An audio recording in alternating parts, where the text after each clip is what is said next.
परम प्रेममय श्री श्री ठाकुर श्री चरण कमल रे अनंत कोटि भक्तिपूर्ण प्रणाम। परम पूज्यपाद श्री श्री आचार्य देव श्री चरण मोर अनंत कोटि भक्तिपूर्ण प्रणाम। जो दादा और माँ मैंने मोर भिडियो देखते समस्त यथास्थान प्रेम प्रीति भल पाइबा भक्ति श्रद्धा प्रणाम सह रानंदित जयपुर आशा करे समस्ते भलरे अछंती एवं भलरे रहिबाटा ही मु परम प्रेममय को श्रीचरण रे प्रार्थना जनाए। आज जो भिडियोटी मु नहीं आसछि ए भिडियोटी आलोचना करी पुरुष कथार पुरुष कौन, पुरुषत्व कौन, नारी और पुरुष मध्य पार्थक्य कौन, नारी और पुरुष भितर नारी और पुरुष परस्पर मध्य गोटे आकर्षण अच्छी। ये आकर्षणटा देखा जाए किए कौन गोटे चाहिबा पाइबा अच्छी आ चाहिबा पाइबा माध्यम देखी विध्वस्त को पड़े जाउची। नारी और पुरुष सार्थकता कौटी ए विषय रे मुझे आलोचना श्री ठाकुर अनुकूल चंद्र कौन कहते से माध्यम देख ठाकुर कहते पुरुष कहले गोटे शब्द रे बुझाए जीए बा जीए पूर्ण स्वभाव संपन्न अर्थात पूर्ण करिवार अभ्यास अच्छी यार स्वभाव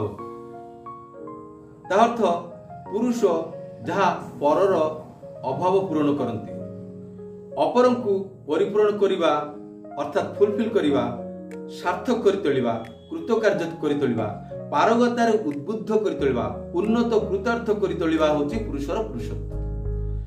हेले ए पुरुषर पुरुषत्वटा कोठी ना अपर को फुलफिल करवा अभाव को पूरण करवा एटा होची पुरुषर स्वभाव।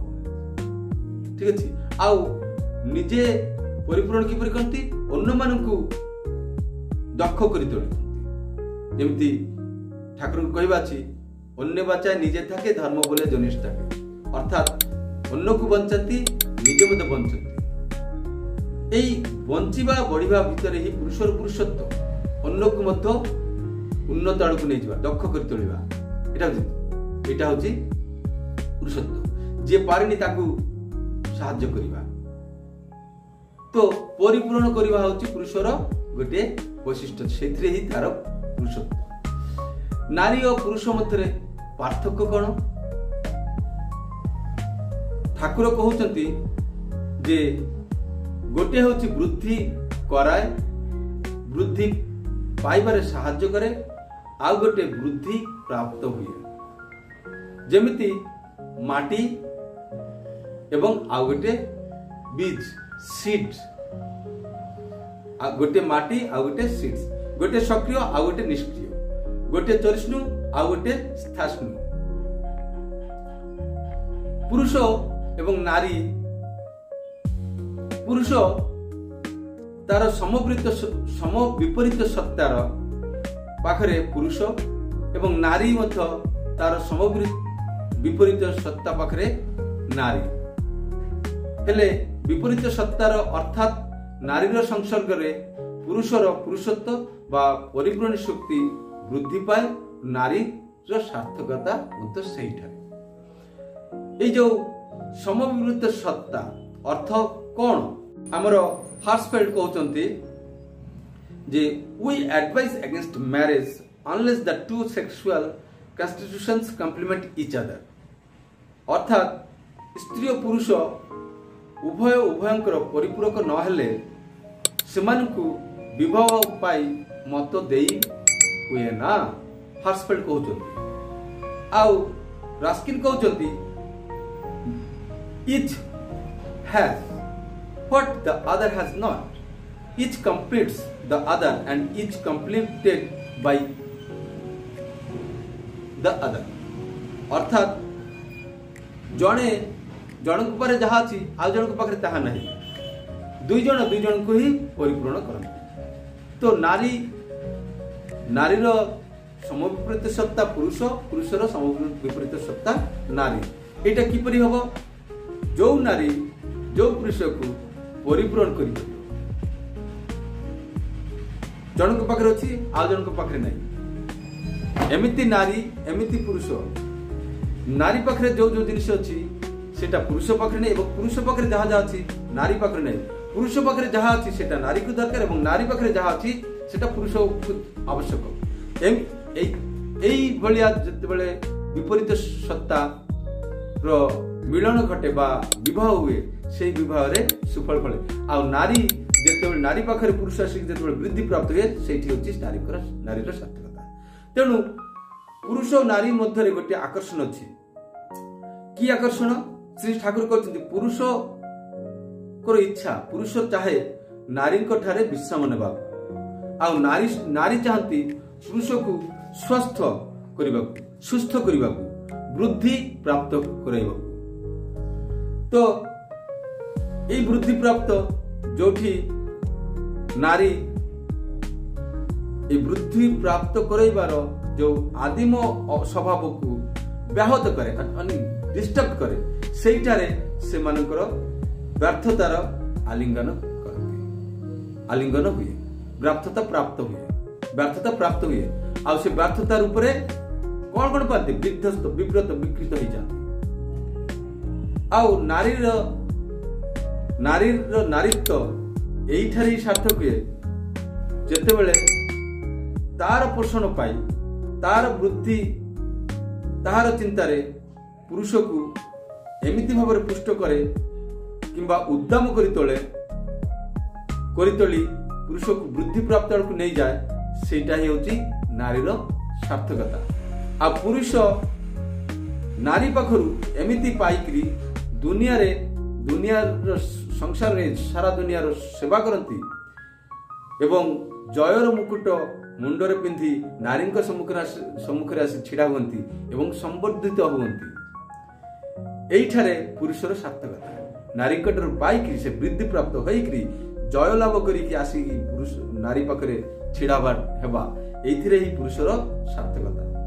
आउ एमिति भावरे नारी को से पूरण करती सब प्रकार रे।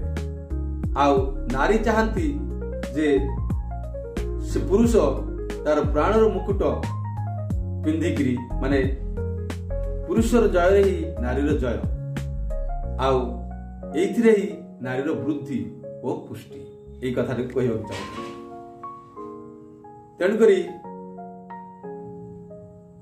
याज्ञवल्क्य संहिता रे गोटे जगह अच्छी जत्रानुकूल्यं दंपत्य स्त्री वर्गस्तत्र बन्नते।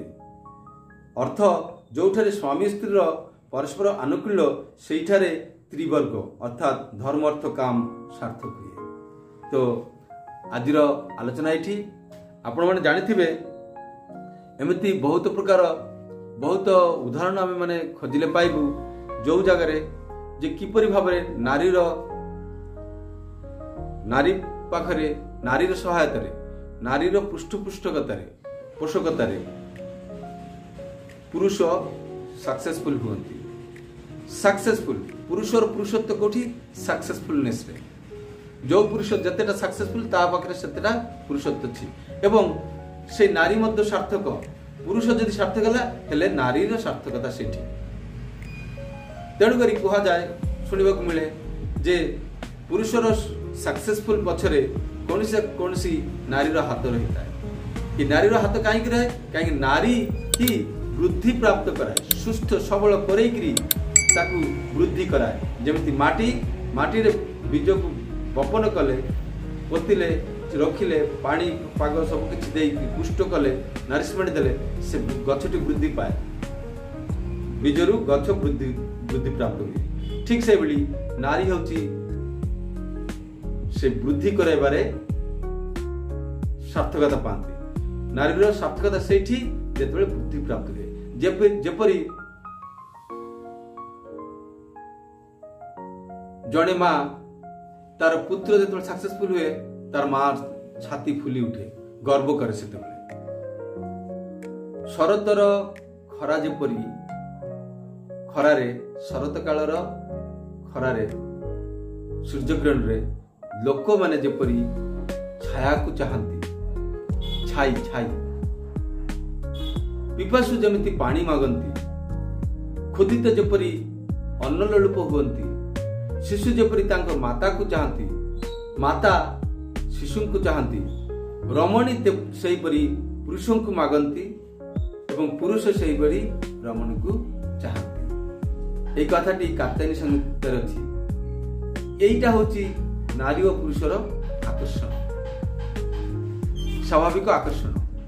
এই আকর্ষণ ভিতরে জনে ଆଉ ଜଣଙ୍କର ପୂରଣ କରିବାର, यानी नारी पुरुष वृद्धि कराइबारे एवं पुरुष वृद्धि प्राप्त होइकरी पूरण करिवार, এই দুটি স্বভাব जोटी ठीक अच्छी सेठी धर्म अर्थ काम ये सब गुड़िक सार्थ हुए। आ से जगार ही नारी और पुरुष उभय सार्थकता ठीक अच्छे। आज पाठ ये रखुची, आशा करुच्ची समस्त को भल लगी। जदि भूल त्रुटि हो जाए निज गुणे क्षमा करेंगे। आदि किसी भल लगी था से परम पिता दयारू आपण मान पाखे पहुंची, आपण सादर ग्रहण करेंगे। स्वस्थ सुंदर रहिबे, आदर्श को धरिकी निजे उभय नारी और पुरुष सार्थक मंडित हो उठू। यह परम पिता प्रार्थना। जय